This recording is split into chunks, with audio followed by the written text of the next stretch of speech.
Anyway, yeah, time ago we did an episode called it was called 12 Things Men Fear But Don't Talk About. Yeah. Okay.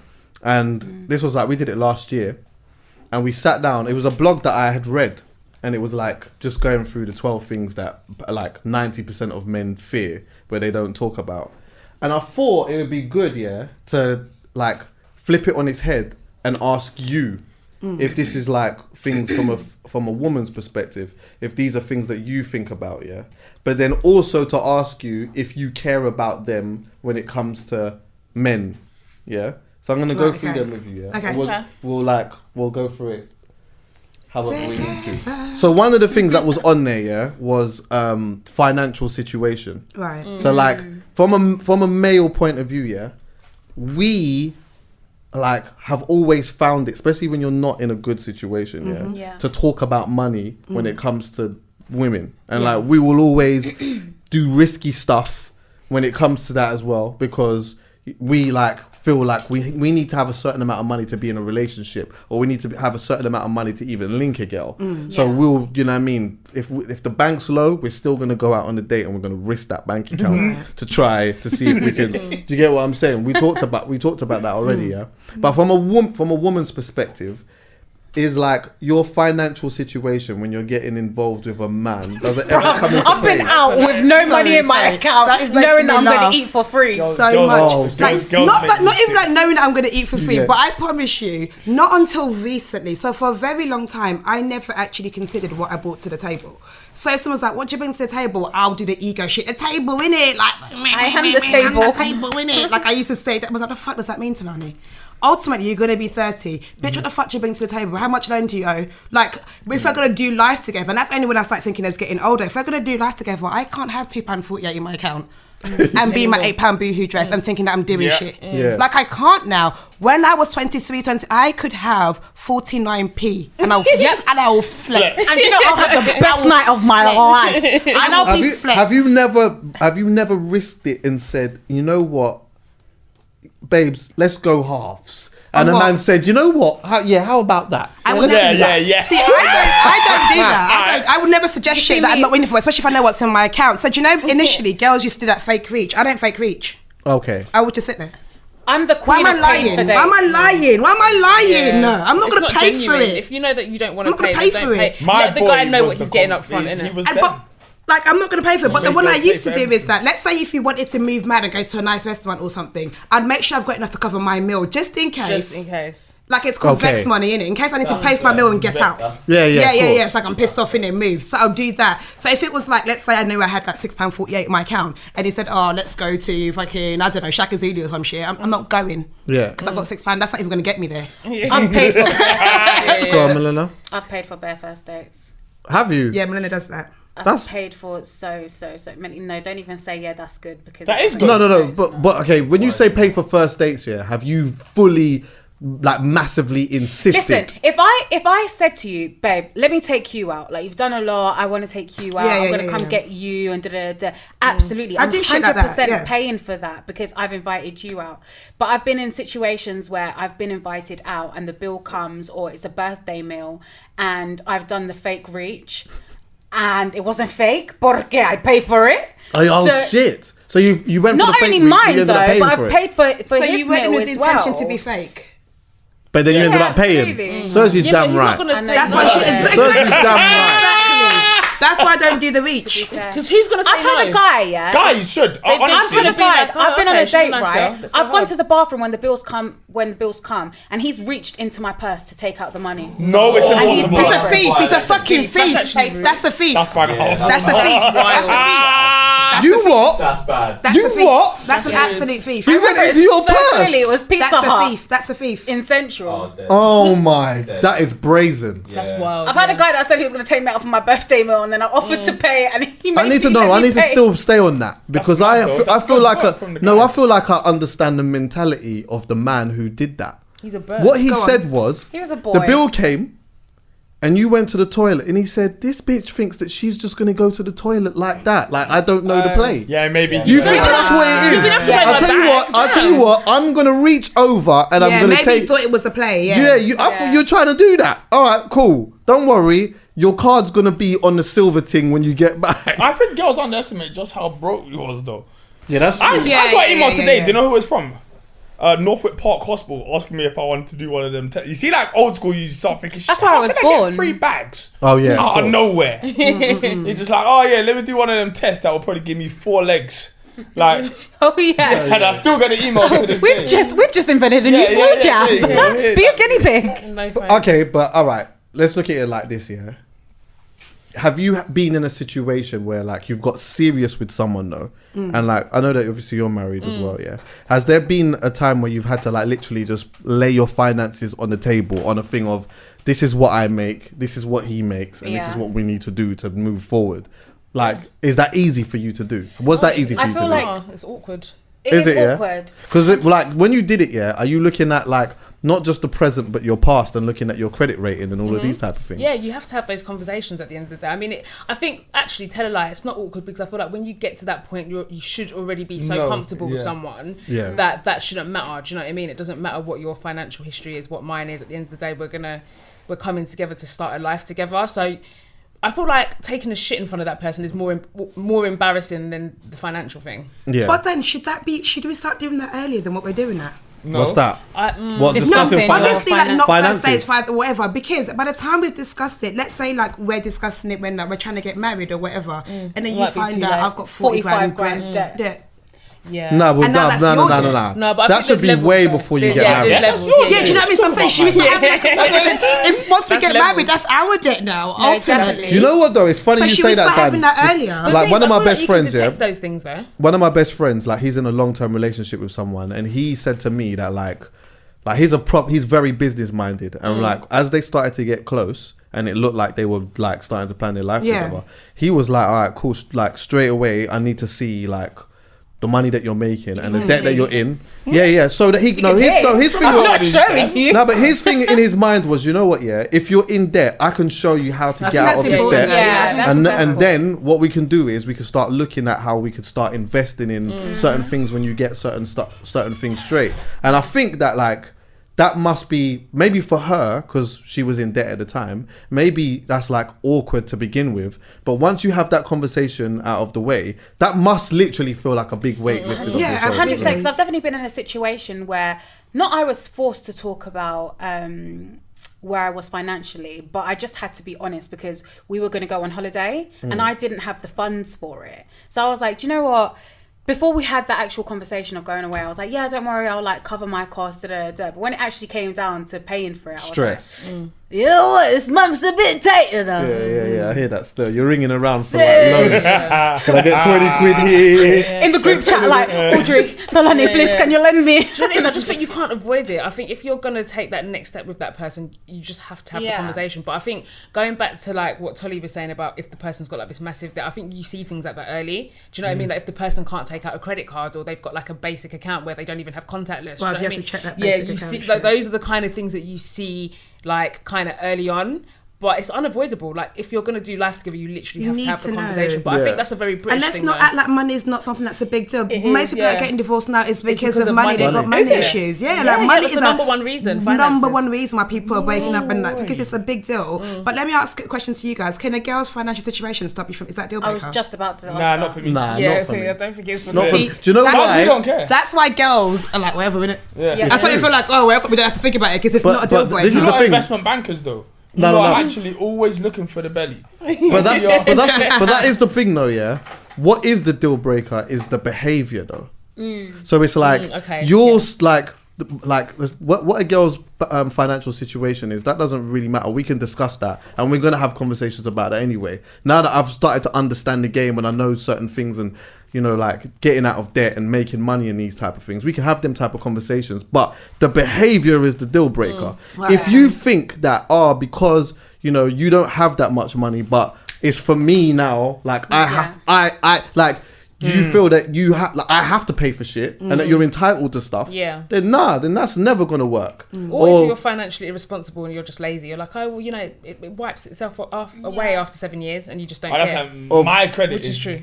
I basically have to buy my house cash. Oh, shit. You know what? Yeah, we had the conversation about credit before. Yeah, I ain't even gonna lie. My credit is up there now. Is it? But mine was in the absolute gutter. But it's not actually that hard to fix it. You know, no, it's not. It's actually not hard. As in, I will then. Since then, I've got like 3 more tickets, and I'm just like, nah, I'm not on paying City of Westminster. You need to just pay it. Park somewhere else. But also, I'm the other way round, right? Yeah. Because, for example, when I meet someone now, and this is not even like an ego thing or a boosting thing, I plan to have the conversation as like, hey, I plan on being a millionaire, I plan on being very rich. Can you accept that? And I know that sounds like an ego thing, but that being a conversation means that there's certain things that might have to be delayed.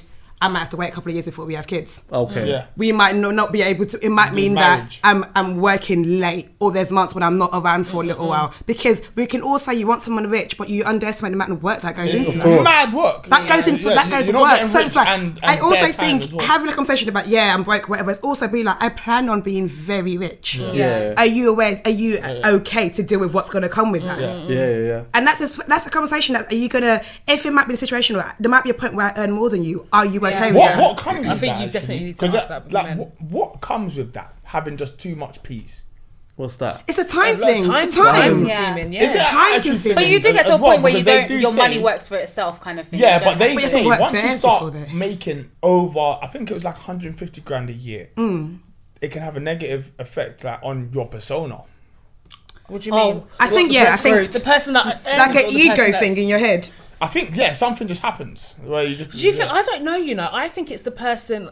It's other people's reactions to you. Yeah. Other people change around you, and they try and put it on you. The more time that person hasn't changed, you know. Have you guys not had things like, "Oh, you got money now, you're making money now"? It's like, "Whoa, what did I do?" Because you just saw me drinking what? This time I don't even have the money. Yeah, exactly. Because if someone's always like likes nice things. It wasn't an issue. It wasn't an issue when I was broke. Now that I can afford it comfortably, all of a sudden I'm flexing on. You're right. I honestly I've always liked this shit. I've always like. Do you know how many people say you like champagne? You're getting fancy. I've been drinking bubbles. Yeah, of course. Money can essentially exaggerate what goes on in your mind in terms of the things that you like. So. Yeah, before, if you didn't have that much money but you liked nice things, you're still going to find a way to get nice things, but you're not going to be able to get it at the big bulks that you would have liked to get at. But when you start making big money, then it exaggerates it. So now you can go and get the big bulks and do all of that type of stuff. I think usually men are probably cool, though, with women making more money than them, providing that they are comfortable with their salary. If they're not, then they'll find it very difficult to deal with. They'll find that very difficult to deal with. There's equals and there's equals. So, for example, if you're a woman and you're a multi-millionaire, but your husband's making 500 grand a year, you're still equals. Do you know what I mean? Because at the end of the day, you could still come together and make shit happen. If I'm earning 500k and he's earning 18k, now that's the issue. That's when the issue comes. But I always say you need to find someone that is on your level. So you know, like people always come up with the scenario: would you date someone that works in McDonald's? I always say I would date anybody that works anywhere, but it's not about where you're working; it's about your ambition. Do you know what I mean? So if you want to become the UK regional manager of all the McDonald's in the world, and this is where you need to start to get to that point, but you're ambitious, absolutely, do what you need to do. But if you work in McDonald's and you're content, because there are people in this world that are content, like not everybody wants to be rich, not everybody wants to jet set. Some people are happy with their one car, their 3 kids, their 3-bedroom house, and their couple of holidays a year. Do you know what I mean? So I feel like that's where people need to find their partners, like not even ambition levels, but just like what you want out of life levels. Do you know what I mean? So let me ask you this quickly then, do you care about like the financial situation of a man when you get involved with a guy? Yes. Now, because if I was dating now, yes, because I'm grown. Yes. Okay. If I was 23, probably absolutely. Yeah, if I was younger, whatever. For me now. Why? In a nutshell, why? Okay, so my dream situation will be to a place where me and my partner, or husband, whatever, are in a space where at any point, either of us can be like, I want to take a break. I don't want to work. I want to fly kites for 3 months. And the other person can handle things financially. Okay. So it's like him or me. 100%. Like, which I know any of us can be like, you know what, life is getting on top. I just want time out. And I can manage with that your income. And I want that to be vice versa. That's why that's important to me. Yeah, of course. Could that be compromised? Like how? I just think it's a real I thing. feel like it, because I think when women talk about wanting men with money, it sounds like you're like a gold digger or whatever. But fancy cars, but it's no, not it's do you know who the? It's tradition. It's security. It's just kind of security. It is security, and like I want to have kids, and I'm going to be out of work for a while if I'm not having kids. How are we holding down? Yeah, this? can you hold down the fort? I just want to feel like I want to wake care. up in the morning and not have that financial stress. I want to be like, cool, I've just had a baby. I'm taking care of this baby. This is a newborn. I'm doing night work. with them. And that's okay. I don't need to be worrying about that. That's all sorted. And a lot of women have been fed struggle love. Fuck struggle love. Like it doesn't have to be hard. Yeah, your HMAs are living lavish, and you're here saying, "Oh, I just yeah, love but you can still have struggle love with Big Doe, though. Obviously. Yeah, but that's a different kind of struggle. That's a struggle that I can still sleep on fucking cush pillows, bro. Yeah. I'm about to cry in a push. Yeah. It's different. Let's go on to the next one. Yeah, like sex being terrible. Yeah. So from a male point of view, I think that like that comes from an aspect of like busting quick. Do you get me? So like you're like you're in an intimate situation with a girl or whatever, you bust quick, or I don't know, like some men might be like a bit insecure about the size of their ting and all of these type of things. Random, did you go to Ken Glaciers? It's got a micro penis. Has he? Yeah. No. He's got 3 kids though. Are you He serious? proper campaigns it and everything. He campaigns for it. But you, So what, like on a Me Too vibe? Oh no, you can overcompensate. No, that like kind in of terms of thing. like, not Yeah, but like me, like if someone had Alzheimer's, campaign for it. Like I'm the face of Alzheimer's. He like campaigns face for my of Shit, penis. B. He's How brave. big is that? He's the face I of don't know. micro. Yeah, micro penis is It's like like- usually. Like an inch? Like it's tiny. Yeah, it's tiny. Like, bro, sometimes, yeah. What song did he This is say? no disrespect to any guys or anything like Pick that. up But there's been Alex times where I've gone Driver. in the gym, yeah. Like, go into the gym. I'll tell you what. Let's like, okay, this is the interesting thing, yeah. Go into the gym and getting changed in the gym can either make you feel pretty secure as a guy, or it can make you feel insecure as a guy. Because you know what? There's like certain dudes in there, whatever, that are like backing off their clothes or whatnot, and they got the astronomical thing. Or you see like a couple duns in there, and you think, like, you just want to tap man on the back. You're like, oh no, like see, Oh man. It's a bit and obviously with the pubic hair and that, True that. with It the could be pubic a girl. hair, Yeah, it's sometimes, like yeah, it's just mad, like it's camouflage, yeah. like you can't like it's done. It's done, but then you think, oh, you know what? Maybe, obviously, when it's a rep, like it might.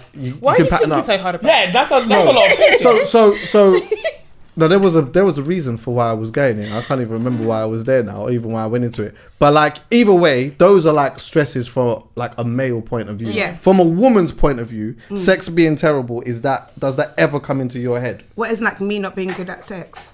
Yeah, however you perceive Tolly's it. got a Whatever theory. a bad sex life constitutes. Yes, Tolly, whatever tell them that your is. theory. Okay, Share it in front of. Say this in front of men. Go on. I don't necessarily think I have to be good in bed. I don't think that's my problem. You don't think that's your problem? You make me sick. No, I think we should definitely try and figure out what each other want. And with actual like sex, like intercourse sex, like foreplay, like cool. I can Tekka's cool. But like with actual like inserting your penis in me, I don't necessarily feel like I need to. do you know what it is? Do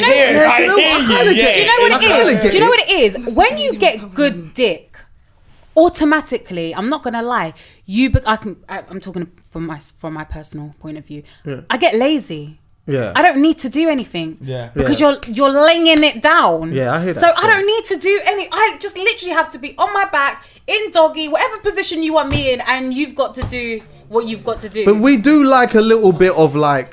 Do something. We do the work. We do. Maybe We 90% of the do. work. Like, do you know what? So I get the logic, and the logic does make a lot of sense here. But sometimes what adds to it is like a little bit more personality when you sit down on it. Do you get what I'm saying? Like, you know what I mean? Give us a little bit of I'm thing. not even worried about that. I'm more worried about the head. As in What do you mean? I As want in the head head game? to go. No. As in I want your head gone. You know what I'm saying? Like when she starts. The thing is like, I need you in the place where it's just like, if I told you jump out the window right now, you do it. No, I get that because I think ultimately that is like, I'm not easily sexually attracted. There's not many people that I'm like, oh my God, I want to shag, like I want a crumb of that dick. Like there's not many people do that to me. Sexual attraction is not something that happens often. Like it's just like mer sort of thing. If I can get someone that will scatter my head, I'll take out loan for them. Next thing I know, that's true. Next minute he's driving around in a white Range Rover that you finance. Yeah, that you exactly because he scattered your head. Yeah, I hear that. Because of dick. No, good dick will make you do mad things. But foreplay is a part of the sex though. So yeah, okay, cool. So that part I think is important for me to know how to do. Apparently you should be doing foreplay longer than what you're actually having sex for. Yeah, that makes sense. Yeah, of course. I enjoy. I'm a big lover of foreplay. So I said this often. I didn't realise head was foreplay. I thought it was something you did to completion. Not all the time. No, I never. It wasn't until talking to you. Oh, well, you do it until it just finishes. I never realised that it was a foreplay thing. Sometimes you can just give head. I just think it's something you did just to get out of, just because you didn't want to have sex. It's that as well, but it's just foreplay. What? Yeah. Yeah, I just thought it was completion. So as women, anyway, you don't like. It doesn't ever come across in your mind of like, you know what, like what if, like anything about sex, like anything negative about having sex with someone, about you. Like, I think that women have been conditioned to think that we don't have to have good sex because we've been told that everything else has to outweigh the sex kind of thing, and that we have to look at everything else. When I think that, like, and I was saying it on one of the episodes, I think we've been stripped of like our sexuality. Like, you need to have good sex. I think that bad sex should be a deal breaker for women. I think it often isn't. Like, I know. Isn't that the woman being bad in bed? No, the guy. Right, okay. So no, what he's saying is that do you ever feel like as a woman that you need to be good in bed? Yeah, absolutely. Right, okay. Because if you're not putting it down, someone else is going to put it down. Can I ask you this question to you two, right? How do you know you're good in bed? Because I can whine, but it's a different situation if cock is on me. Feedback. Nah, you know. How do you know? Because I always think girls that like, yeah, my pum turn up. How, sis? How do you know your pum turn up? Yeah, you know though. You definitely do know. I just think like Audrey. Yeah, I mean, I've had good feedback. Listen, to be honest with you, I guess like the best part of it, from my perspective, is probably from like and enjoying it from a woman is probably the foreplay thing. Do you get what I'm saying? If I can get a good sloppy top, then I'm happy with that. Do you get what I'm saying? And I'll do the rest or whatever it is. Yeah, but personality in the bedroom, if you can add a bit of personality in the bedroom, that's nice. Sure, we can run jokes. So like, I could be multiple personalities. I can run jokes. Not necessarily. Hi, Chucky. Hi, Chucky. Not personally. Oh, Chucky. Did I Chucky? Not Chucky, are you there? Are you okay? Not accents and being loud. You're right. Not being loud, but you know what? Like, you can be suggestive. Do you get what I'm saying? Like we could be doing a certain. Yeah, you could just get up, and just like talking. You can like instead of me bending out in a lingerie thing and just. Do you get what I'm saying? Get what you're saying. Instead of me bending her up, she just gets up, boom, back, bang. Arches the back, Let bam. me suck your dick. You get what I'm saying? Like, that's character for me. Right. Do you get what I'm saying? Flipping it on his head though. Flipping it on his head. I already know where you're gonna go with it. Yeah. Obviously, from a male point of view, like from men. Is that like an important thing? Obviously, yeah, it has to be. You're like, it's a deal breaker. It should be a deal breaker. I don't understand. Sexual compatibility is top 2. Yeah, I feel like the first time you have sex with someone though isn't great. Yeah. Outside of like the important shit, having fun with someone. No, I can't have fun with you. Where it just there are some times that like blow you away. If you can spin the head. But normally the first time you have sex with someone, you don't really know what they like. They don't know what you like. And it's something that you have to obviously open your mouth and communicate. No, you just get dirty. Huh? You just get dirty. What do you mean? As in, if you don't know if it's your first time with them and you're looking to impress, just go mad. No, I'd be scared. I don't think you should give away all your tricks the first time though. No. Yeah, but I think you should. Do you? So they come back for more. But then once all the tricks are out the bag, then but you see if you've got like special like cards that you can use, you could just use them over and over. No, the thing is, you don't want to know. But the reason why I don't think you should pull all your tricks out the bag is because what if you scare them? Yeah. That's the only thing. But you should be able to. Imagine the first time having sex with someone, he brings out the whip and shit, and you're like, small. Yeah. Can I be honest? I don't think a woman even really, if you can make a woman like come, then you could do whatever the fuck. You're in the game, yeah. That one. If you can pull out all types of fucking... Then it's done. It's true. Then I'll be back. And my thing is that I've always felt that like that should be... I feel like as men, like sometimes there's like secret codes, that women have that make them come, and like if they are aware of them in communication, they should speak to the guy and let them know this is a big turn on for me. Yeah, there's like certain saying the words, but just like exactly. We know, like we'll just listen. There's certain things that might happen during sex or whatever that they didn't even know that turned them on so much, but. And then they've figured it out, and then they've like come that way or whatever it is, But a lot of people know, a lot of women know how to make themselves come or whatnot, So I just feel that men should always, especially when you like a girl, you should always try your best to find out what that is. I feel like we always owe that to a woman, in my opinion. Yeah. And not none of this like just when you're about to put the thing in, the girls start bawling out, I'm gonna come, and she's like just doing all of that. No, real genuine, this might take time stuff. Do you get what I'm saying? See, like with foreplay, and you're gonna make a girl do that, sometimes that shit takes ages. But you know what? You might have to just stick it out. Do you get what I'm saying? There's been times where the fucking half the album's gone. Yeah, but if you like the person though, you can't be doing that with someone that's just mediocre. No, of course not. Yeah. No, of course not. But ideally, you shouldn't really just be having sex like that anyway. That's in reality. In reality. Do you get me? Do you say says Are we off on that? Alright, cool. Other women being a threat.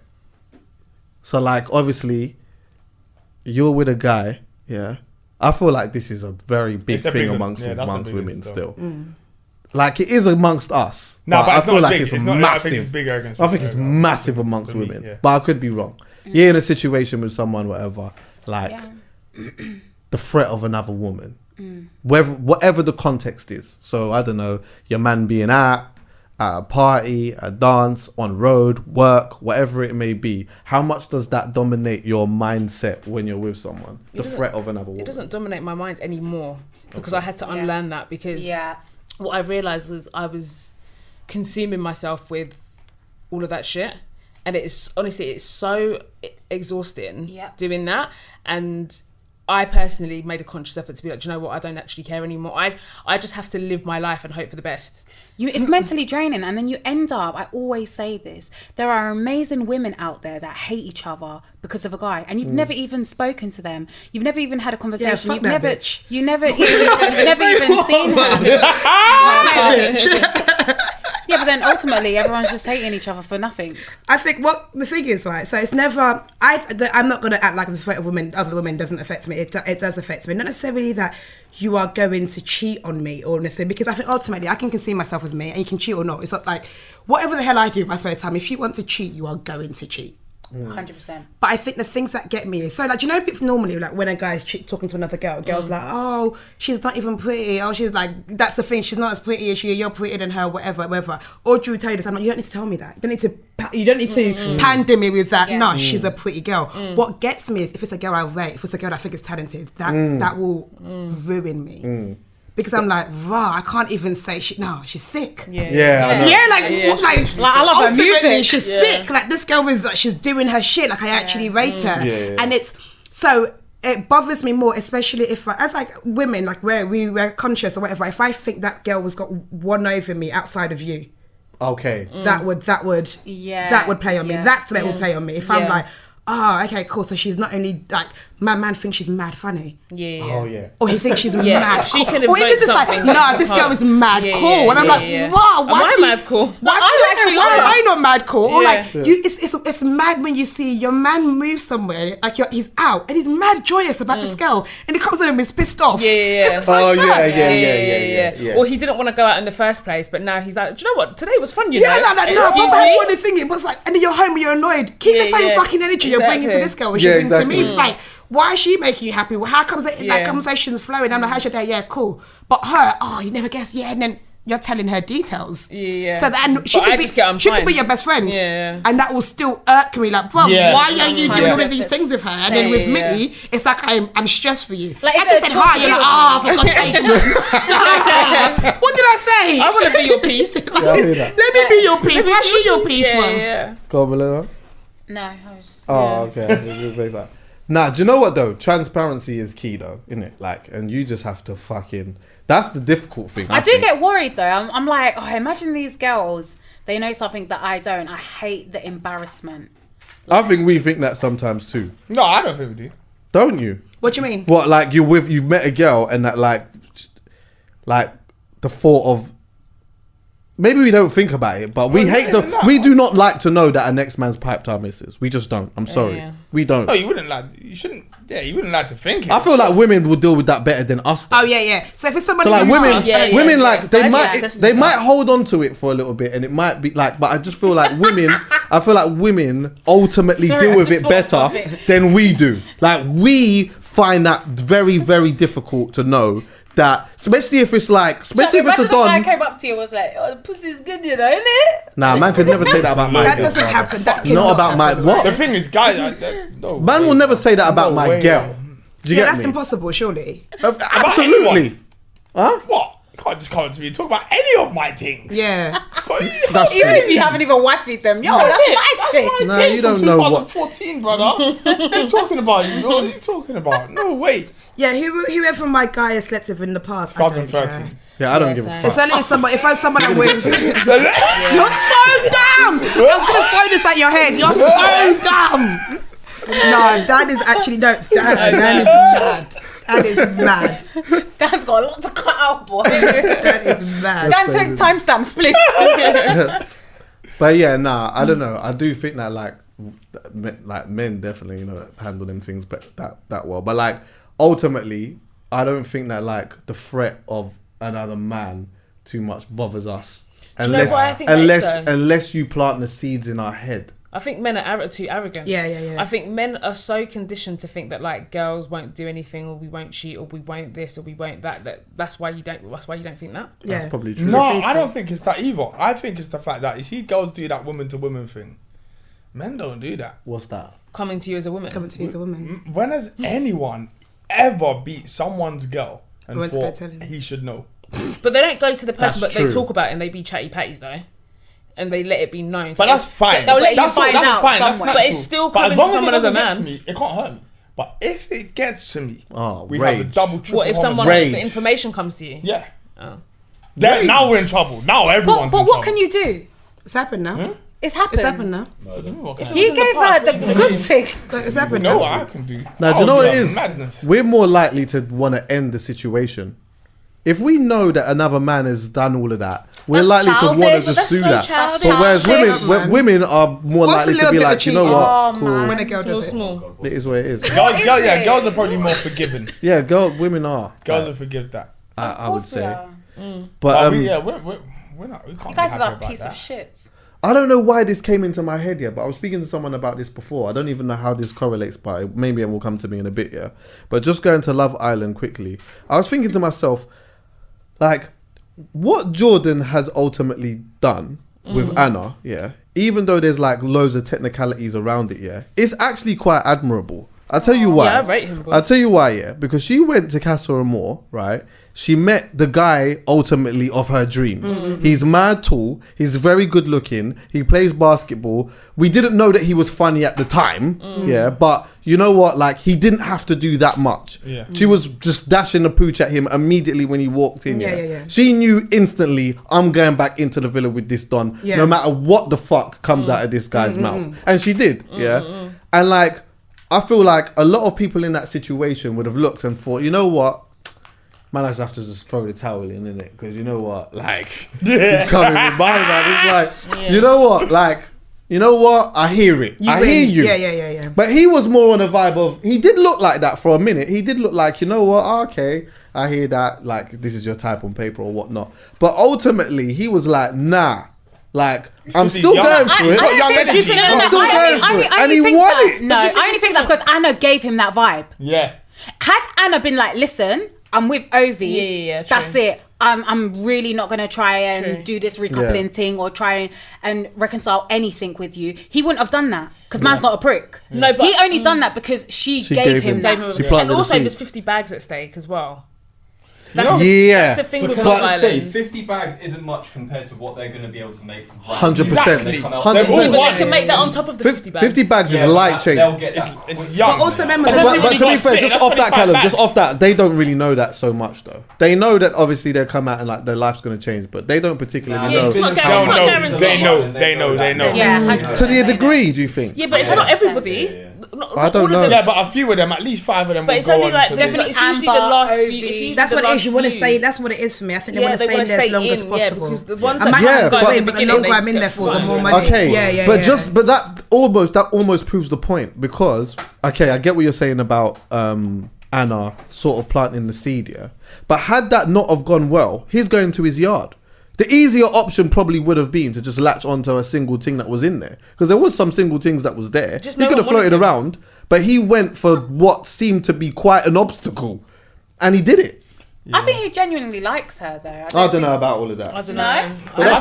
But you don't like him. That's a different. None of them like each other. That's a conversation. You don't like him. The worst one is Tommy and when Molly you see her face after he's asked her to be his girlfriend, she was looking like, oh. By the way, I hate the way she says, "Oh, babes." It sounds so fucking patronizing. Yeah. Oh, babes. Oh, babes. Yeah, I'm not on that. But anyway, off that. We'll discuss that another day. I can't flip that one, but yeah, like when you're with somebody, how much do you think about their family liking you?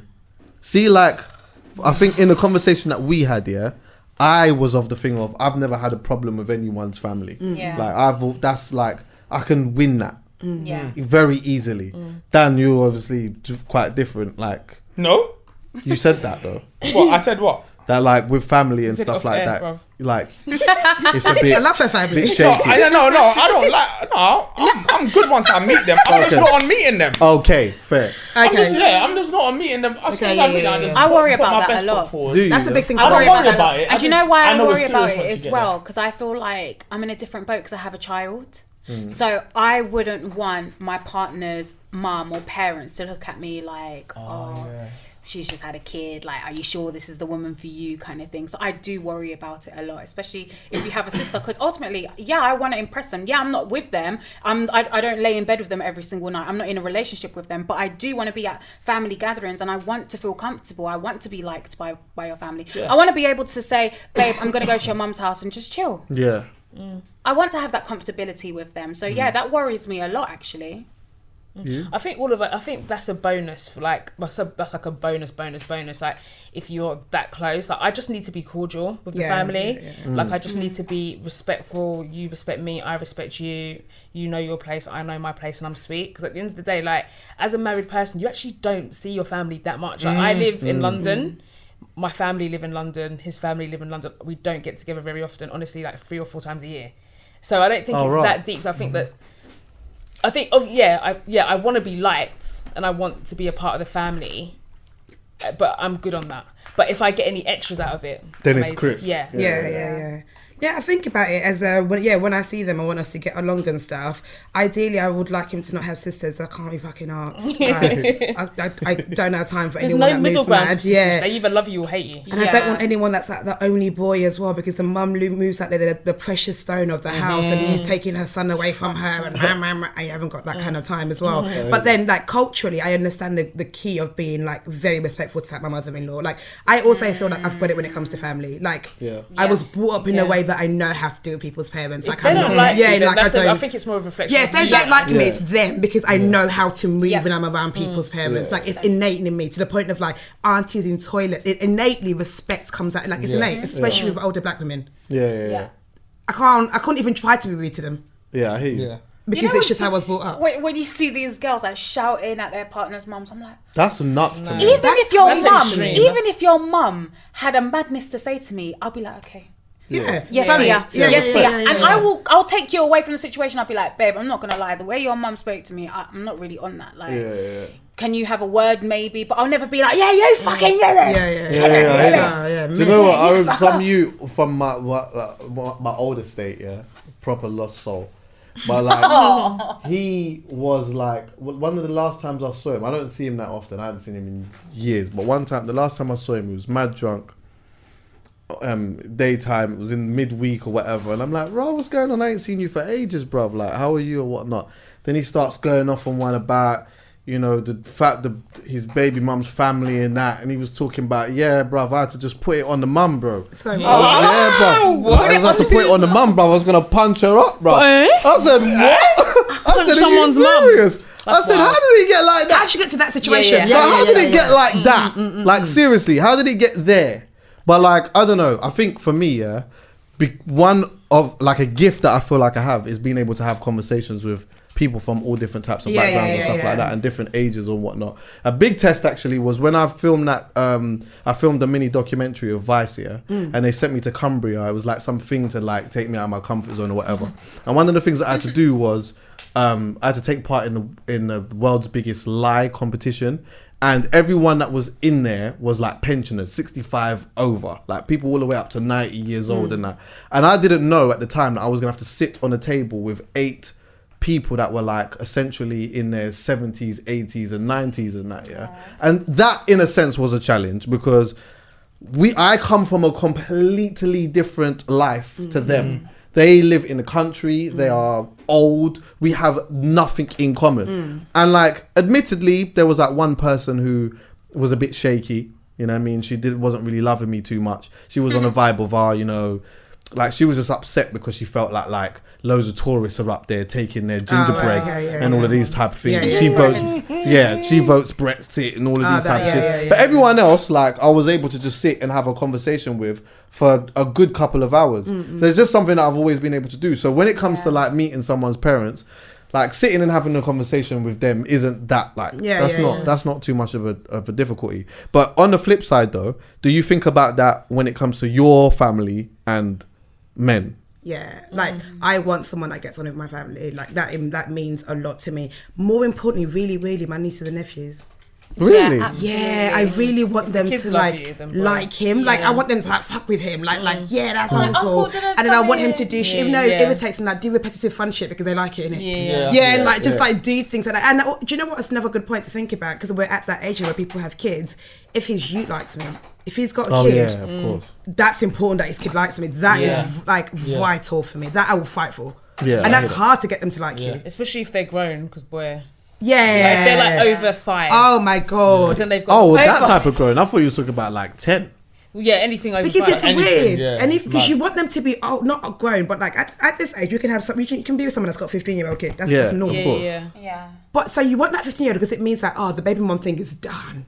Like she's remarried, she's got 2 more kids anyway, so that situation's done. So that's great. That's the dream situation. Yeah. She's been married, got other kids, she's happy. It's not fresh anymore. Yeah. But then also dealing with a 15-year-old that might not like you is they can make your life hell. Yeah, 100%. Yeah, so it's actually like can you imagine, Daddy, I don't like her. Yeah, exactly. I wonder like what the like percentages are of a boy, let's just say like a 15-year-old boy, not liking daddy's girlfriend to the 15-year-old boy who doesn't like mummy's boyfriend. That's more like that's the big one. That's the big one. That's about. But is it the same with a 15-year-old girl liking their mum's boyfriend, or the 15-year-old girl not liking the dad's girlfriend?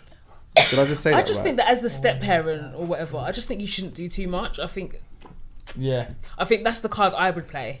I would just be neutral. Like I'm not gonna do too much, and I'm not gonna be like overstepping my boundaries. You're right, little man. I'm not gonna start like trying to discipline you, and I'm not gonna be a beg and try too hard to be your friend. I think I'm just gonna see what the child is saying and then move according to what the child is doing. Okay. If you get a good vibe from the child and they're like, they're bad vibe kids. Yeah, do you know what I mean? If I get it's true. I would just do it according to that. But back to the family thing, I think it is really important. And one of the relationships I love is my husband and my brother. Because I've got a little brother. He's not little, he's 25. And they've got a great relationship. Okay. Yeah, and that's really, sick, man. really sweet. And like a fun memory I've got is when my husband got his new Mercedes and my brother was dying to drive it. Dying. And my mum was like, no, he's not allowed. And my husband was like, no, he's good. He's got it. And he let him take it for a spin. So it's just like, things like that. I like that dynamic. Those bonding things. Yeah, it's cute. I like to know that our families could also come together as well. When I'm moving mad. I don't give a shit about that. You don't give a shit about that? Not like, I don't want them to be I like the idea of that. Yeah, not wedding day. Not all the time, man. All the time, but I'm I'm stuck for life, bruv. When I want to leave him, not my mum and his mum are boys. Oh yeah. Let me go in peace. Shit, man. Like, it's long. Like, for important stuff, like we're getting married, so you don't have to talk. But I don't want it to be like just a Sunday dinner, you all randy. Not every week. Not every week, but the occasional one. When you're like in the proper serious thing. Like Christmas and Easter. Yeah, like, you know what? Naming, bruv. No, I hear that still. I hear that. I don't know. I've never. So would you like your boyfriend's mum and your mum to be like tight? No, that's all I've known, to be honest. In terms of like my ex. Like, our families are very, very intertwined. Like, obviously for Colombians, for Latinos, our Christmas is celebrated on the 24th. So I've always used to his family always being around mine, like the 23rd, 24th. And that's been like that for the last 9-10 years. So for me, it's normal for our families to be together. Do you know what? Anyway, see, for me, like my mum and my dad, they split up when I was very young, and then my mum ended up meeting someone when I was still pretty young, and she's been with him forever. And like, my mum is like probably the happiest woman that I know, But like, I think that at the time that I was the age that I was when she met him, it was probably very easy for them to like sort of like have their relationship and build. I think that if I was like 15, maybe I would have looked at it very differently because I'm a bit older, and especially if I've like, my mum has been single for a long time. Like another man just coming into the house and all of that would just be a bit mad. But when you're just young and a bit naive or whatever, you don't really think like it just is what it is. And the next minute you know, that person is just essentially a part of your life. But then I think that like had in the worst case scenario, had that over a long period of time not worked out, like I wouldn't necessarily be so embracive of somebody else. But then maybe I would. I don't know, because I don't know. I've got a very good relationship with my mum, innit? So probably like seeing her happy would be a thing. But like, I was just about to say that as you grow older, you probably think, well, you know, I can't be selfish. Yeah, exactly. And when I find someone and I like finally like fly the nest or whatever, then who is she going to be with? Yeah, true. Yeah, but you don't think that when you're a teenager. When you're a teenager, you don't give a shit. Because you're so selfish. You care about yourself. Who's come to see my and I need to get my takeaway every Friday night, and you're not going to interrupt our life. But there's a double standard as well, because as you, like, when daddy has a girl, it's like not that big of a thing. Yeah. That's my mum though. That's my mum. Yeah, like, exactly. and also mums are sick. More time than not, you're not living with daddy. Yeah, that's true. More often than not. Yeah. But I think what parents flop at, what they don't do often, is they never sit the kid down and be like, "Hey, mum's with someone now. Next thing you got a fucking uncle in your house." Yeah, but no one sat you down and be like, "Oh, mum and daddy are not together. Here's this new person that mummy's with, and this person's gonna live with us." I don't think parents respect their youth enough to have that conversation. I feel like you should. It's mad. Put up and shut up. I feel like with kids, to make them feel part of situations, you've got to make them feel like they have an option or a say or a choice. You know what I mean? Yeah, 100%. And that happens so often. Like, I know friends that like the guy just moved in with his kids, and suddenly it's like, fuck are these people? Why have I got these new siblings? Who are these people? It's like, that's your uncle. Who is he? Yeah. And who because kids would be more receptive to how do you feel about this? This is what's happening. That's true. Like, respect me, please. Just rate your kid, because ultimately that's their house as well. I'm 12. Yeah, because even like my mum, I never know my mum and dad together. So my mum's got 3 girls, but one thing she did is, because she had 3 girls, she was so careful who she ever brought into the house. Like, till now, my mum never remarried or went back to anyone else. And like you said, as a teenager, it was lit. Like, oh, we still had our mum, and whoever was there, he'll come in, buy us Chinese on a Friday, and then we'll go live our life, innit? Like, do you know what I mean? It'll give us £20 and we're going to go play out. So, like, whatever. But no one was ever in our house like that. But now I'm growing up and I'm like, okay, I'm the last kid. I want to move out. I'm like, oh, wow. Yeah, I hear you. Yeah, like, it's fully just going to be her, you know? Like, and now I wish that she had not thought about, but obviously at the time she's thinking about what's important for her 3 girls, and as a woman of girls, you're not going to bring any man into your house. And there's probably like a cultural thing to that as well, isn't it? As well, somewhere in there of like, you know what, I'm gonna focus everything on raising these women to be whatever types of women. And I didn't know my parents were divorced till I was at uni. You didn't know? I had no idea. I just thought, oh yeah, my dad lives in Nigeria, my mum lives here. And then, do you know, you had to get a student loan, and you need to get all these things to prove like, I was like, sorry, what? Because she still used her last name, my dad's last name. She still wore her wedding ring. Shit. Like, and I know it's not because of him. It's not because, she still loved him or anything. It was for us. We've got I love dad mug in my house. Not a singular man has ever lived in my fucking house. Who's the dad? Why have we got an I love dad mug? So just on that, your mum did not like disrespect your dad to you? No. Okay, I think that's very important. That's honourable. I just think it's so whack when when parents are like proper disrespecting their I don't know, the dad or the mum to the you and all of that type of stuff. Or using the kids as weapons. Yeah, or even saying like things like, "Right, you're just like your father." No, you know what I'm saying? Like, never I had to deal with a bit of that stuff. I know you hate that, like your mother. You're just like your mother. I had war. Oh, really? Serious? War so bad that I'm worried for if I get married. Serious? Oh, what? So like, can you lot hold this in for a few hours? But not even with serious. Is it wrestling? Oh fuck you! Yeah.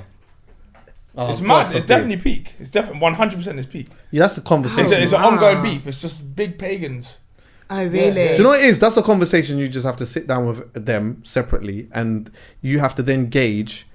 Okay, can they do it? Yeah. If you don't feel like they can, then you have to make the executive decision that, you know what, it's best I just don't invite you. Big adults, of course you could do it. You're gonna do it. You're gonna behave. Yeah. All right. Boom. Hair. See, for men, right. Hair. So like, there's loads of different dynamics. Either going grey or going bald or having too much hair. Like, we talked about pubic hair. Yeah. That was a thing amongst us where, like, you know, I thought that I didn't even realize till quite recently, like, how much like every man was trimming down their thing and that. I just thought that I was a bit, you know what I mean? So I was just trimming down my thing on the low. It wasn't really. You guys shave your armpits? I'm a scissors don. Do you shave your armpits? No. I do occasionally. Yeah, depends. I think you should trim it down. What, you shave? You know, I'm using scissors. I use to trim. It depends. Do you use scissors as well? No, my G. No, I don't. I use but as in, I'll use razor. Beard trimmer. I use my beard trimmer. Use your beard trimmer. You're moving. Absolutely. You're fucking. Right, and then you use it on your beard as well. Yeah, man. Well, am I gonna have separate ones? Yes. That is absolutely what you should do. Have separate ones. That is criminal. Do you change your blade at least? I've got to clean it. I'll wipe it out. Sometimes you forget. Don't lie. No. Razor, you can't change. Do you do it in one session? Do you do it in one session? One session. What? I take my time. Don't get me wrong. Yeah. So like, you do your beard and then just do your pubes. In one session. You might not do it on the same day. In the same You don't even let the thing perspirate for a little bit. Like, alright, cool. It might not be the All same right, day. Or just slap a young neck. It's just when it needs to be done. All right, let's talk about hair though. Yeah. okay. Like, however you wanna, wherever you wanna go with What that. kind of hair we like? Wherever you wanna go. I just with don't that. like long hair. I don't care. I just like normal haircuts, like what you guys have all got. Just like. No, on you. So like hairy legs, hair is hairy legs, hairy vagina, hair on your arms, hair on your whatever. Like, is that a thing that is like for you and your own? Because everyone's different and stuff like that. Yeah. Is that a thing that is like? Do you have that as a thing that you just don't like? I'm not a very hairy or worried person. about. So like literally, when it comes down to like my legs, I will shave my legs like once every couple of months. I'm just not hairy at all. Okay. Like, it's not one of them ones. Yeah, but if I'm in a new relationship, then yeah. Are you shaving regular? Down there, absolutely, I am.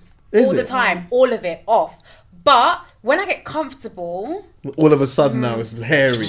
Yeah, I agree. long, I just think can't in the beginning you do all of them things. After a while, it's just like take me or leave me. I just can't be bothered. and you know what? Most men don't care. Yeah. Most men don't care. I don't give a fuck. Nah, you care once it goes past regrowth. Yeah, I mean, so long as it's not sticking out the side of your underwear. What are we talking about? On the legs and that? I'll talk about it finally. Like, I feel like obviously maintenance and stuff like that is cool. Like, but like if it grows out a bit, I don't have a problem with that. I don't have no problem with hair on the vagina. Yeah. Like that is definitely not. I don't give a shit about that. Hair's supposed to be there to protect it anyway.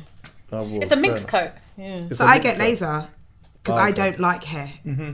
Like I get laser in my vagina, and it's not even anyone's looking at it, but I it's the most It's the weirdest experience I've ever imagined. It is weird because they get right in there. No, she's got in there more than anybody's ever got in there in my life. What do you mean, pushing the shits to the side? No, literally, they're zapping every part of you to get rid of anywhere that hair grows. So that means you don't never have to shave again? Yeah, basically. Eventually. That is or if your hair does grow, because your hair will grow sometimes in between, and it's it's so fine, you can just do this and it just fall off. Really? Yeah. How much is that? About $9 It's quite expensive, Yeah, it's quite expensive still. Yeah. What about I guess because you're still quite young, so women, when you get older, you just, if anything, you turn grey. You don't really lose your hair as such. I found grey hairs though. I've got bare. I found grey hairs. Yeah. Under my wig, I've got bare. That one I've not experienced. I the found whole of my front hairs. is like grey. Yeah. Really? But that's hereditary in my family because my granddad was a silver fox at 30. Okay. So for me, it's a family thing. I'm not that bothered by it.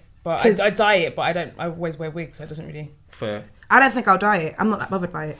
Okay. I think there's something, maybe because when I've seen older women with grey hair, I just think they look amazing. Okay. Yeah, black women, because I don't think you see black women with grey hair often. Because everyone dyes it. Yeah, so when I do, true. I'm like, oh my God, that's such a little quirk that you have, and I like that. I think it's just more of holding on to that youth. Do you know what I mean? I just don't like it because I think it looks messy. Not messy, but a bit untidy. All my hair's black and I've got these grey strands in the front.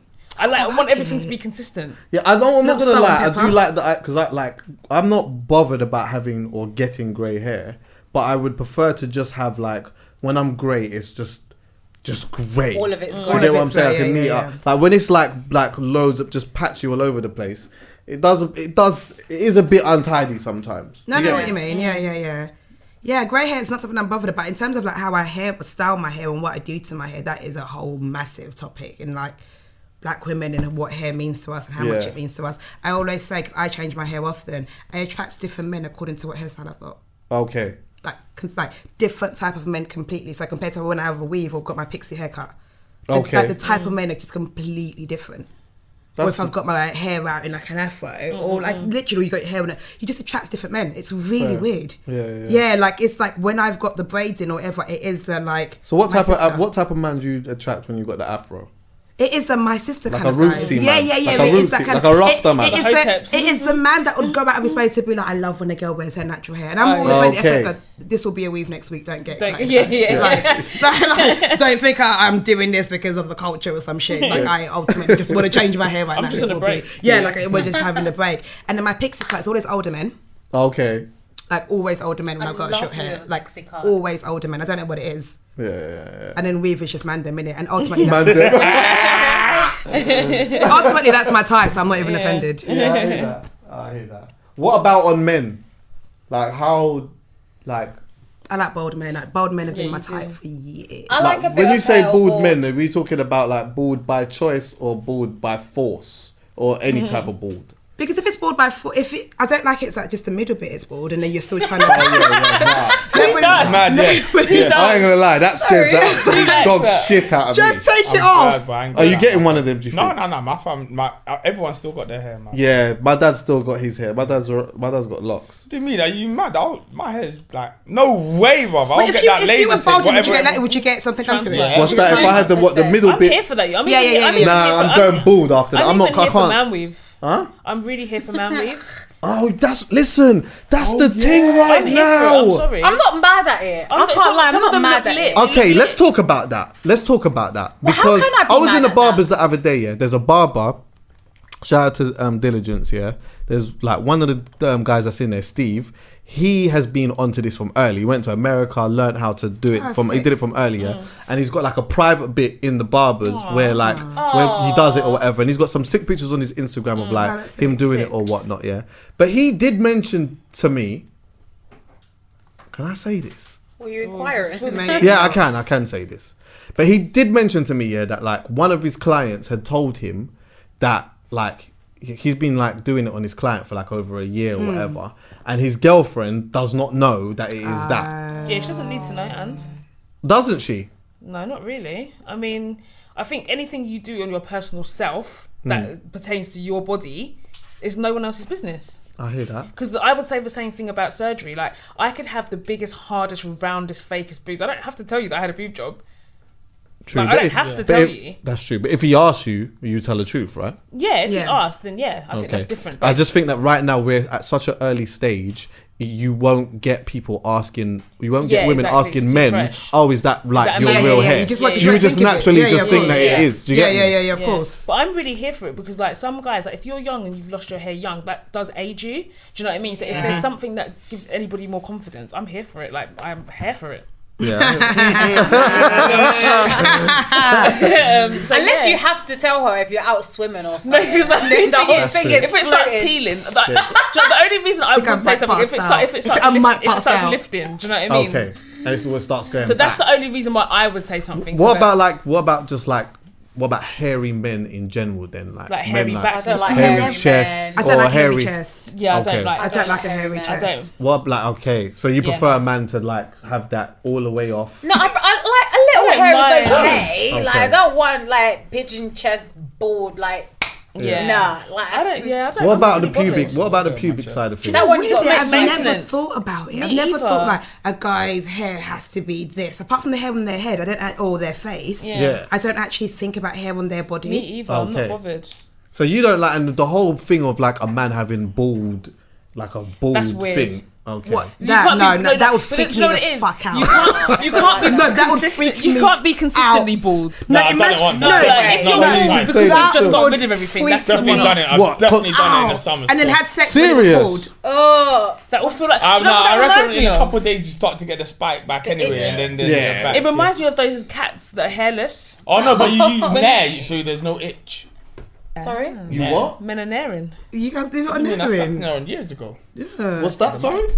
I wouldn't go all the way. I'm never going all the way. Oh yeah, that would. I like some hair. Imagine you're about to do it and he backs out a bald dick and gets I wouldn't mind we're about to have because you've just done it, but it can't always be bald. No. What's that? No, of course you can't. No way. I'd do it for bands. If my girl said to me, "Oh, do you know what? Like, I really want you to just do this for," I'd do it. Well, you should see how big. I'm not mad at shaved arms. That's what it is. Yeah. That's what it is. When you trim off, even when you just trim off the things and all of that, all of a sudden you're just like, yeah, exactly. You start walking back. I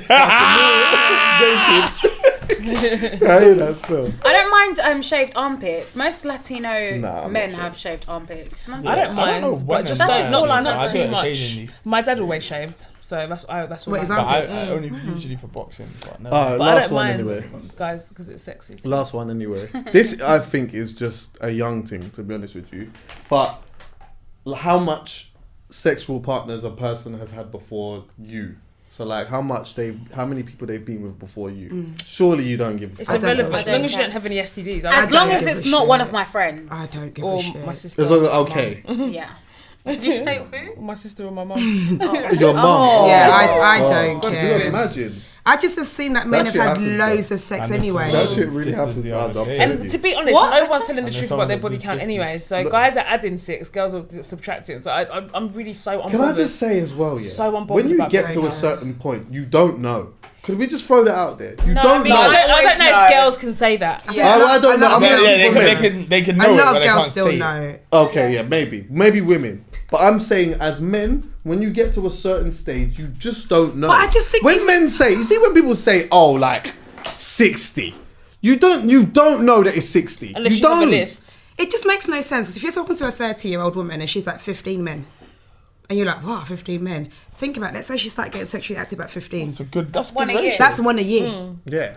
But you hear 15 men and some guys are like, wow, 15 men, that's a lot. But it's like, I just think those guys if I started having sex at 15, if I had sex with one person a year, is that mad to have sex with one person a year? That's not mad. You're well within your limit. Even if I said 30, but then if you can't then throw in a 10-year relationship. Yeah, if you throw in a 10-year relationship. Yeah, because then you had 1 year when you was wilding out. But them 10-year relationships, no one's consistent when you're young, I'm sorry. You break up for a bit? I did a solid 10-year relationship. I'd hate to, you were mate. good, you just didn't cheat. I just didn't cheat, yeah. Huh? I didn't cheat. Was that you was in a what? 10-year relationship. And then you had like little breakups here and there? No, he just started cheating. Okay, but let me ask you though, yeah. See when you had like the little you see like in that 10-year relationship, was you consistently together for 10 years? She was. I was. Okay, so even when you had like little breakups and stuff like that, yeah. Like you didn't Yeah, no. Okay, because that to me feels like a cheat. Do you think they're cheating? Oh shit! If we're on a break, sorry, on a break, it's not I hate it. No, if you're on a break, I was with somebody for 8 years, and we had like a few breaks within that. What constitutes to a break? How long is a break? I'm saying a few weeks. And how fast are you allowed to get cracking? No, it has to be a break. No, yeah. No, the breaks are different because the couple like, you're pissing me off, bruv. We're not on a fucking break because you pissed me off. We've had words have to be said. It's like, do you know what? I just want some time out. I need some space. And after that, how can you get cracking straight away? You can leave my arm. Exactly. Once the words "we're on a break" have been used, I think you're I see certain man start their timers up on their phone when they on a break. Oh, and that's when most people get it in. Certain man just start arguments to just to have a break because their boys are going to Liverpool for the weekend. They know they want to link the two. They're doing it as well. Like, why is that an argument for? My ex-boyfriend man's got a link in Bournemouth time before he went to Miami. Man's got a link in Bournemouth. He needs to break up quickly. How are you angry at me because I've answered the phone? Like, do you know what I mean? What they do you literally, I'm saying that they pick an argument for nothing. Oh yeah, of course. For nothing. Yeah, I know, you're moving mad, man. I don't understand that life. To be honest with you. What, picking arguments? Yeah, man. What? I think it works. It works. It does. It works. No, you should. No, but I think sometimes you should start arguments for a bit of drama in your relationship. I know what you mean. Why? What? That is okay. Wait. Hear us out. Because I said this the other day, and I'm not gonna lie. But not real arguments. Not a real one. Just like dumb stuff. Like if things are going very, very, very well, sometimes you just want a bit of play. No. Do you know why? I think you gotta know who you're doing that with. It just makes it spicy. I'm just like the worst person. No, you're happy. You're perfectly happy. But you just want to be like, just a dash, a little. I just want shit to be wrong for a second. Just a little bit. Yeah, but it's going to be. It's going to be. You know what? Wait, you only can do that 3 times before he's like, you know what? Exactly. Yeah. But this is my thing. It's going to be. You're gonna have an obstacle. Yeah, you're gonna have an argument. So don't make that shit premature. No, I'm not talking about real stuff. Like you're talking about like real issues. I'm just talking about flirty banter where it's just like, get off me, don't touch me. Why is that? Oh, that's not an argument. That's what I'm talking about. That's not even an argument. I'm talking about flirty banter. I do that every day. Yeah, flirty banter. Not like proper starting arguments. No. But then you do that and you realise this nigga's been trying to leave for time. So that's yes. Yeah, exactly. This is it. That's why Dad said you gotta know what you're doing. Yeah. Because he might use that as leverage. As a way out. Yeah. Like, if you're really talented, you can get yourself dumped when you want. Quick. When you want to be dumped. Can I ask that? I've got 2 questions. One is like, why is it like when you like, let's say like there's a lot of men I know that want to leave a situation but they feel bad to leave, so they'd rather like cheat and obviously get caught. Or so do something to get out, because it's like, but why can't you just, if you want to leave something, just say I don't want to be with you anymore? Because we don't want you to feel bad about it. Yeah, but we cheating feel on shit. me and we want you to think it's our fault. I don't understand all it's that. Fairer. So for example, if I was to say, listen, I'm not happy, man, I don't think you're the one for me. Yeah. You're gonna go and it's gonna go mad. You'll start looking at yourself and be like, oh, what is it because it's me and blah blah blah. Whereas if we fuck up, like that, though, but if we fuck up, you'll be like, but we never leave anyway. So but then I'll be like, you went elsewhere because I wasn't good enough for you. So I'll still look at myself the same way. You think that's helping us? The girl never leaves. In fact, it actually makes things 100 times worse. I would rather you. Yes, it will just fucking kill me, and yes, I'll be heartbroken, and yes, I'm going to suffer. But I'd rather that than you go behind my back. We're gonna come back anyway. Do you know what? Because for me, there's no going back after you tell me that you just don't want to be with me. Have you ever been taken back and like, for fuck's sake, I didn't want to be taken back? Like, just why do you love me this much? That's what happened. I've been in a situation where like I've wanted to get out of a relationship, but it's not that then I've like adopted this mentality of you know what, I'm just gonna just fucking cheat on her and try and get, because that's all extra stress. I can't deal with all of that. But the reason why it was difficult for me to get out of the relationship in the first place is because like it was very difficult for me to see the person that I knew loved me so much so upset. And like there was like I had my reasons for why I didn't want to be in that relationship, yeah. But then I kept thinking to myself, you know what? Because she's so upset and these emotions are so extreme, yeah. I kept thinking, you know what? Maybe I'm going mad. Like I have somebody that will like ride for me. So like I'm having like, why am I having these feet? Do you know what? I'll just try and work it out. Do you get what I'm saying? And then like I kept doing it, and ultimately that was what was making it worse, because I was making these decisions, but I wasn't standing by them.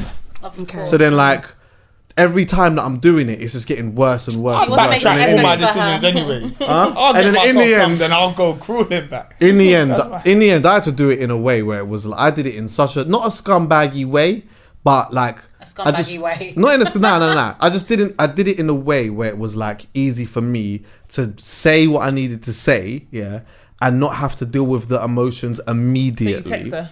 Yeah. So then that way, I'm away from it for a bit. I know I'm gonna get bare texts. I know I'm gonna get loads of phone calls and stuff like that. And then like let me recoup, and then I can like pace myself and deal with this. And I know that, you know what, I'm gonna have to go and see this person and have a conversation with them, which ultimately we did do. But by then I was like so adamant in my decision that it was easier for me. Had I have sat there and just said, you know what, babe, I'm sorry, I'm not being funny, but I really hate the idea of everything has to be face to face. No, it fucking does not. It's 2019. There's so many different mediums. Like me, I'm the kind of person I express myself better in Instagram. Words. Like I express myself better in words. If I'm sat in front of someone, I know I'm not going to communicate things how I want to communicate it. Then like, I don't. Have you ever emailed? I haven't, but I would. I don't think you have to do. Why do you have to do it face to face? Like, you don't have to. Whatever I'm gonna say in text, I'm ultimately gonna say it to your face. What difference does it make? Yeah, don't you think that even by sometimes, some like, especially when you feel like you have like a strong point, but it's like you need to elaborate on it. Sometimes it is actually easier to just write it.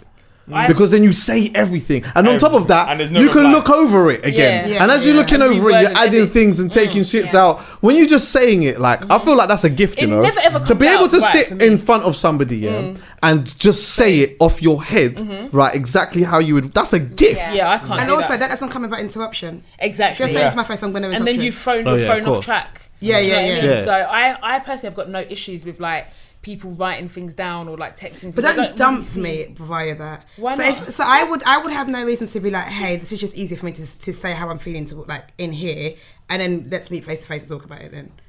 Because what, you just want to message me that and then we're done. No, we're going to talk regardless. But you're going to talk. I need to get my initial thoughts out.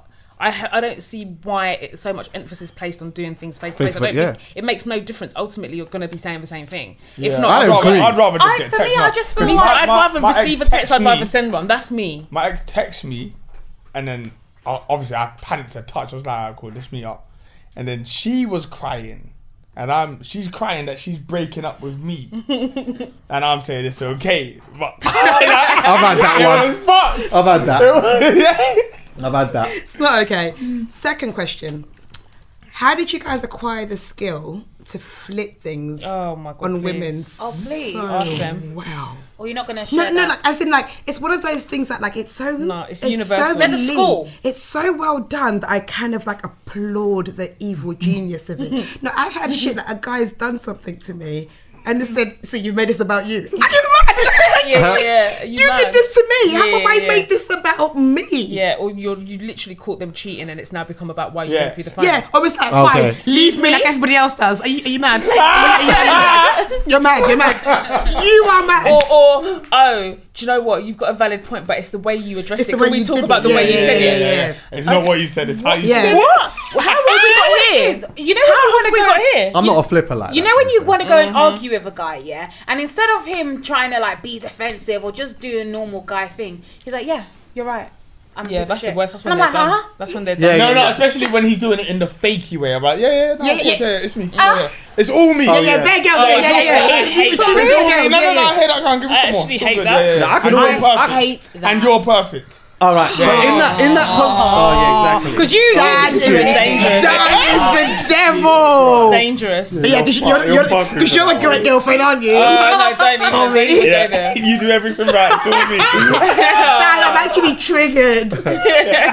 I can always admit when I'm wrong, though. Yeah, so, like, same. if someone comes to me, like a girl comes to me or whatever, and like she's already come with this well thought out argument because she thinks that I'm going to challenge it or whatever it may be. If I feel like I'm in the wrong, that's the worst then I will hold my hands up to that. Is there no but? I will accept, but I have to have a but. I'm like, I hear that, and I should not have done that. But what if there's no but? Sometimes just accept. No, but this is the thing with men; they always make a but. I need a flip somewhere. Okay, so what? I need a flip. I know you're a flipper. How did you know that's the thing to do? Because all men do it. When did the flipperness come to you? I think you just inherit that. Year 6, I think. I got mine. The same year you got your sexual awakening. Yeah, interesting. Because my first relationship only lasted maybe 3-4 hours. It was from first break to lunchtime, and that was where like I kind of figured how to flip it. So it starts. She was on me. And all of a sudden, she was like, "I lost the wrestling match." You lost the wrestling match. Yeah, I lost the wrestling match. It's mad. What's your best flip that works every time? Can't say that, can I? Why not? What's the best one? Usually, you have to bring a friend in. Oh yeah. Start saying, "No, like you and your friends, and listen to your friends." Them ones. Wait, what? Cool. Yeah. Men are actually evil, you know. Do you know how many times I've heard that as well? Oh, no, it's you and your friend. Yeah, you and your friends, and of course. Listen to what your friends say. You lot come up. 2 + 2 = 5 every time. You and you lot's friends, man. Look at his face. And that's what your friend told you, yeah? Right. Yeah. Yeah, because your friend's single. All right, cool. Yeah, that's their favourite one. To be honest with you, that flipping life, I haven't even really had to do that. To be honest with you, but I'm not gonna lie.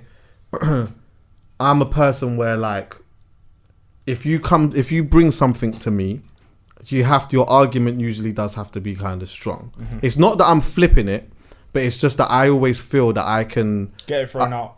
No, I can throw your argument out of the window, and I think that's just the art of conversation and also just loving the courtroom. So you're the type I love the courtroom. Feel dumb. No.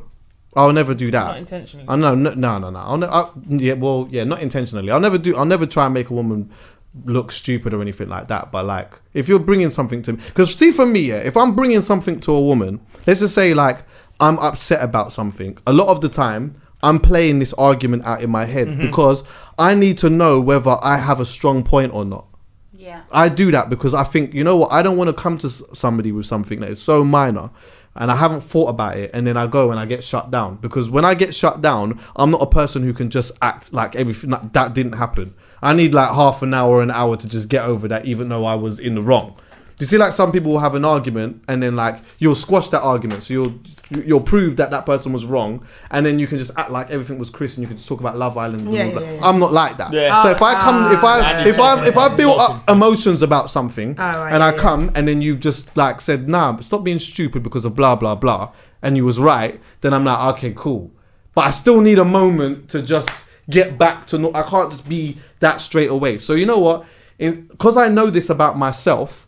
Instead of me bringing this unnecessarily, I'll think about it in my head.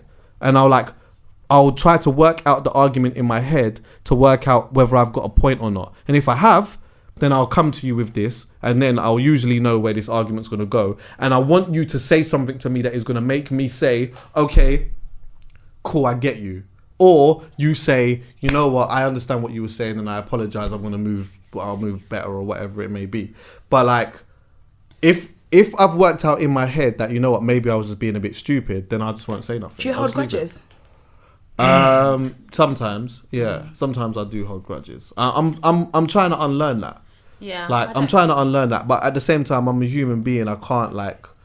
Some things happen, and I just find it difficult to just let go of it. But at the same time, there are things where like I can let go, but I just may not forget. But my behaviour towards you may not necessarily change. It just depends. But in my head, I'll hold a grudge all day. It's just so like. It does take up a lot of energy. Yeah, it does. I think forgive and forget is a stupid saying. Yeah. I think forgiveness is key. Forgetting is not key because you're fucking yourself over by forgetting. Of course. Because by forgetting, I forget that behaviour exactly. Yeah. But whereas if I don't forget, I know that I won't. So let's say, for example, me and Audrey went raving. At this rave, we were in some wayward area, whatever. She met someone and she left me. and I'm by myself or whatever, cool, I can forgive her for that, but I won't forget it. So next time she says, let's go raving, I'm going with someone else. I'm bringing Milena. Or I'm driving. Or that sort of thing. I'm making sure that, like, I've got another means because I haven't forgot. If I forgot, I'd go again. Yeah, of course. Yeah, but and also in that context, if that happens like 3 times, then it's ultimately your fault. You're an idiot, because you know this is what she does. But I also think that, like, when it comes to, like, holding grudges, like, you know, when people say things like, oh, you know, you're letting it consume you, blah, blah, blah. Sometimes you're not. Do you know what I mean? Like, I can hold a grudge, I just don't give a fuck about you anymore. I'm actually not consumed by it. I don't think about it. And I enjoy myself. Yeah, the only reason I'm talking about it is because you man keep on bringing it up. Otherwise, I'm good. Do you know what I mean? Like, I don't think, you know, sometimes holding a grudge is necessary because I actually don't know how to hold a grudge. You need to remember violations. Yeah, I think remember violations, but I don't ultimately, and it pisses me off, especially towards like men that I like. I can't hold a grudge, and I don't have that kind of energy. It pisses me off. Like, I want to be able to, like, you know what, fuck you, I'm done. Yeah, I don't hold grudges at all. I'm the type of person that, well, I'll have an argument with you and we can just move on. Nearly most men I've dated can go back to me today and be like, hey, what you saying? You good? Yeah, but this and is the thing. I admit that. I'll be honest. I can have an argument with somebody and like. And my whole thing has always been this year. This is one thing that I'm quite big on when it comes to like being in a relationship with somebody, or being close to someone. I feel that we should be able to have a disagreement about stuff without swearing and using certain type of language towards each other. So like, if somebody does that, I take that very personally, and then I have to move accordingly.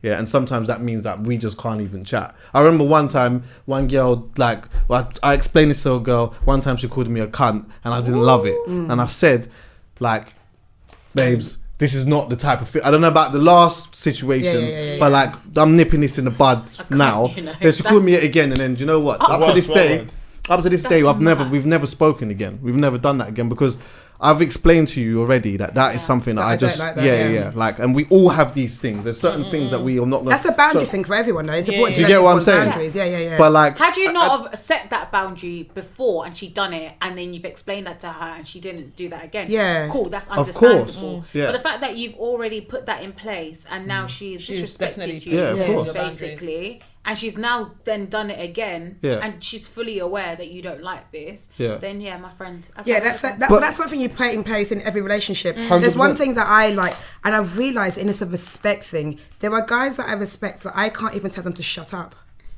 There were certain guys I'm like, shut up, you fucking idiot. And I feel no way about it.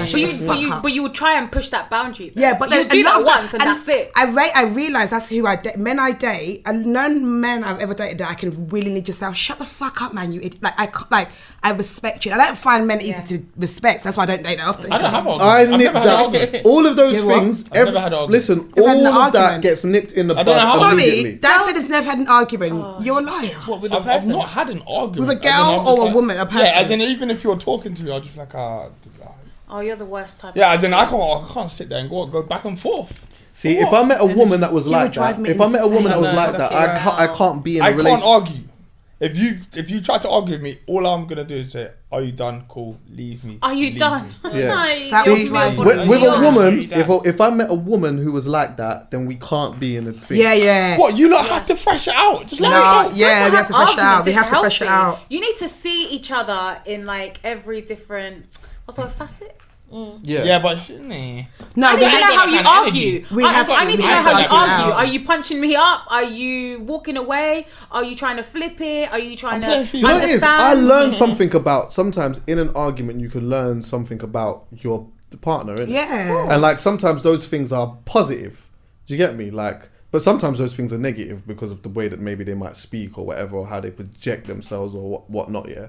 But like, I just think that like having heated discussions or having disagreements can be very, very positive. I think it's important as well. I just think it's just about how often you're having them and what you're having them about. And what happens after we've had it? Is it that for 2 weeks we then don't talk to each other or whatever? Or is it that we can move on? No, I think it's important to have an argument, because I think a lot of things people do is they will, like, let's say for example, they will tell, no, Chucky, you've done something wrong to me. And then they'll never let you explain back, so they just keep it moving. Now leave me alone and give me space. You can't dump this burden on me now and then think you're gonna, I'm done. No. Yeah, not that I'm done. Come through, let's talk. Because all of it builds up and then it explodes later. Have you guys heard of Bernie Brown? No. So she's this woman, she's amazing. She studies like vulnerability and shame and things like that. And she talks about the lie you tell yourself. Okay, what's that? So, and that's the issue with a lot of relationships. So let's say, for example, now me and Dan are talking, and Dan keeps looking there. In my head is telling me, oh, well, Dan thinks I'm dead. Dan thinks I'm boring. He can't even look at me to talk to me. But what Dan's doing is looking there because let's say he hid something there, so he's cautious that thing doesn't get seen. But I've lied to myself that Dan finds me very uninteresting. Yeah. And I've believed that. So next time I see Dan, I probably won't even greet him as much. Yeah. Because last time I saw he was moving mad, he was moving funny, whatever. And that happens in a lot of relationships as well. So you're talking to your man or whatever, you're thinking he doesn't want to touch you because you're disgusting and you're fat and you don't look nice in this dress that you wore. But he's thinking, shit, man, I haven't made money in a minute. Yeah. And it's got nothing to do with you, but you've like manufactured that and lied to yourself and you believe it. Like you believe it wholeheartedly. No matter what he's saying, it's like, no, it's because I've put on weight. It's like, no. What I'm going for is because I just haven't made money. Of course. Or this happened here or whatever. And how like so much of how we deal with people is the lies we actually tell ourselves rather than what's actually. It's how you grow the tree. Rather than what's actually. So rather than saying, Dan, why are you looking over there? Like, sorry, I just want to finish my conversation. And then the thing goes like, babe, why is it that you don't want to have sex with me more? Rather than like, you don't want to do this because I'm fat, because you're cheating on me. And we just like make up this lie and just deal with that. For real. This is the thing. This is one of the reasons why I feel like transparency is so important, isn't it? By just being able to ask questions. I think that not just in relationships, in friendships. Of course. With everybody. Of course. Because there's so many times. Let's say, for instance, you've got an issue with a friend, and now they've posted up, like what you were saying, they've posted up like a quote on their Instagram. You think that's aimed at you. It's not. They're just generally speaking. It just happens to be that you guys have had an argument. So now you're telling yourself, now she's indirecting me, and then it kind of like builds a bigger bridge between you guys, a bigger wedge. I totally. I'm like that. Like my friendship circle, we're very like that. Like we're always very honest and transparent about like just shit, and we never. Our thing is never just based on the fact of like if someone's done something mad, if someone's moved mad. We won't co-sign it just because that's you're my brethren. Like if you did something mad, I'm gonna tell you that you did something mad. Whereas more time, like sometimes a group of people will be like, oh yeah, bruv, it's minor because of whatever it may be. I'll tell my brethren, no, you need to apologize to her, or you need to do. If one of my brethren rings me and tells me about an argument, they say a man might ring me and say to me, oh, bruv, you never like I went home and the missus said blah blah blah and this that and I said and I'm like, well, she was right though, bro. Like really, you're the one who ultimately needs to apologize. If I'm like that with my brethren, I have to be like that with my girl. That's my jigger. Of course, but listen, I will always back my brethren in public. So like if we're out and it's like listen. My brethren, I will always stand next to my friend in public, innit? But when we're having a private conversation, I'm always going to give him the real. Yeah, of course. But you have to do that. And if I'm going to do that with my brethren, someone I've known for X amount of time, someone that I meet and that I'm going to essentially bring into my circle, whether it is like just somebody that I've just met or a girl or whatnot, it has to be the same too. Transparency has to, because I know what I'm like. I can lock people off so quickly. So it's better that we talk about things than me get to a stage where I just bring you close to me and then I don't say something to you and I just completely cut you out of my life. And you don't even know why the fuck I did that. That shit's hurtful. And I could do that easily. Oh, that shit hurtful. Well, love and guidance every time. There was a couple other things I wanted to bring up, but no. Thanks for coming through. Quick fire. Quick fire. A quick fire. What was the other things? Questions. Do you know what I wanted to... It's too long, but we wanted to bring up that whole thing about... like, they're really looking like they're going to take away the likes and stuff like that on their Instagram or whatnot. I saw the way that they've done it, actually, where on Instagram... Have you seen it? Have you seen a picture of it? So it's like there's no number, but it's just got the... You can see that people have liked it or whatever. I just wanted to know you... I was going to ask you lots of opinions. That people have liked it, but... So it's... See, like, exactly the same where it's got the thing. So it's like Dan and others have liked it. Yeah, exactly. It might have no like... number.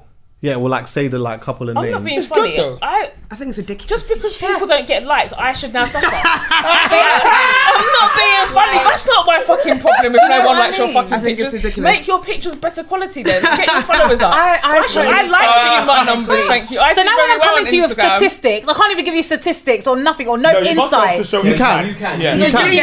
You can see all the insights, but it's just that the public can't see it. Bruv, I'll start screenshotting and putting on my story.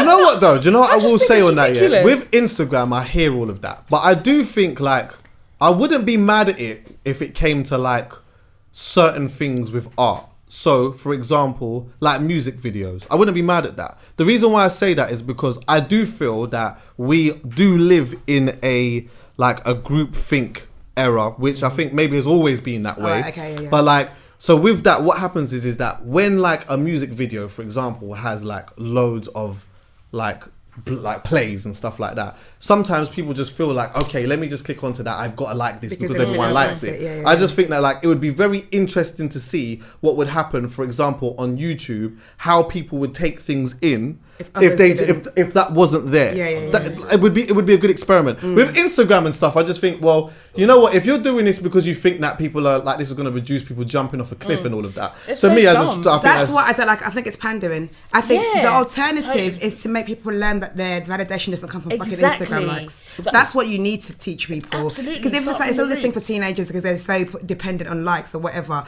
the issue here is that they've got that. So if Instagram stops it, there's going to be something else that's going to come along because that thing is still in them. They still view validation from others as something that's so important to them. But also, you know. So it's like, it's still going to hurt you. Yeah, exactly. You know how much people have liked your shit. Yeah. Like, so you still know, exactly. So what you still know. You're still thinking, you're still getting the same likes. Exactly. And it's still going to make you feel some type of way. I just think you should be able to opt in and opt out. I'm sorry, like, I don't like having things snatched away from me like I'm a child. Yeah. Like, I'm a grown-ass person. If I want the people to see my likes or I want to be able to view my likes, whatever, that should be my prerogative. Like, don't come and tell me because other people are doing whatever. Like, obviously that's not a good thing that people are depressed or what have you, but why should I suffer because of that? I think it's a good point about you will still see it though. Yeah, definitely. It's not going to make... But are you going to suffer? It's not going to make one bit of difference because like Tolly said, if you've got that deep-rooted insecurity, it doesn't matter. You're just going to find it elsewhere. And that's what always happens. And that's what we need to fix. And they regulate these things or they change these things and then someone else is going to jump on the market because it's missing. Because social media apps are doing that to look like they're making social change and they're like, we've realised there's a thing here so we're trying to fix it. We've realised we've caused this problem so we're trying to fix it. What Instagram can do to try to fix it is something tangible. If it's you go to different cities and you do workshops with people and realise that this shit is fake. Yeah. Like if you're really about it, if you're really about we want to create social change because of a problem that we've caused, that's what you'll do. Exactly. What you're doing now is pandering. It's a plaster. You want to look like you're making a change, but ultimately you're not. Exactly, it's a plaster for a burn. But also as well though, like surely there has to be like a business side of it, of where they're like where Instagram gain, because like I don't necessarily believe that they are just doing it because you know what, like it's triggering some people. Maybe there's somewhere in it where they think, you know what, we can gain from it somehow. Because I don't know, let's say for example, like how people make money off Instagram anyway. So like with paid posts and all of these type of things. Maybe they're trying to do certain things to reduce it so that they make more money. Maybe so that maybe people pay more money with them for advertising or whatever. Because like there has to be a financial and a business side to it than it just being the fact that care about I don't believe that they care that much. Any company ever cares about the world. Do you know, like looking like you're socially aware is a company marketing technique they're all now. doing it. Yeah, of course. You see it with Pride, you see it with Black History Month, you just consistently see it like everywhere. It is a marketing ploy. None of them give a flying fuck. No. Because outside of June, have you seen any of them put anything out about Pride or whatever? No. Nobody cares. It's done now. No one cares. We've done what we need to do. Let's keep it moving, sort of thing. And it's like it's such an obvious, or like let's make a black. People like the blacks now. Let's use her quickly, and then like get it over and done with. It's just like, you can just tell who doesn't care. It's not genuine. And also, I don't even blame people that face it because there's a new thing now with creatives saying that anti-capitalism. Fuck that. Because they're what? Rob this England. So many creatives now are anti-capitalism and blah blah blah blah. You cannot survive in this world and be anti-capitalism. Not in this England. Not in this England. In England, yeah, of course. Myth. Of course. Myth. Probably capitalism. Fuck capitalism, but it's probably the best thing we got. You can't survive without it. You might be anti or whatever, and there are a lot of people that saying they can't even tell you who Marx is. They just heard it because it sounds sick, innit? I don't work at this company because they're capitalist. Every fucking West capitalist place. Exactly. Move, man. Ultimately, you can't do anything then if you're gonna have that stance because everything, even the purest thing you're doing, like vegan, is capitalist. We're looking after the environment. It's still like the same way the environment's making you feel bad for using plastic and straws when they know the big duns are really who's fucking up the planet. Exactly, not our little plastic straws. It's not my little straw.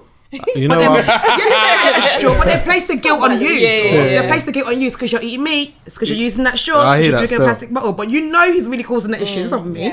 There was a little old me from Kenya. Bruv. I hear that still. I don't know. I guess that everyone wants to feel like they're playing their part or they're doing their thing. Yeah, because your guilt has been placed onto you. Yeah, it's true.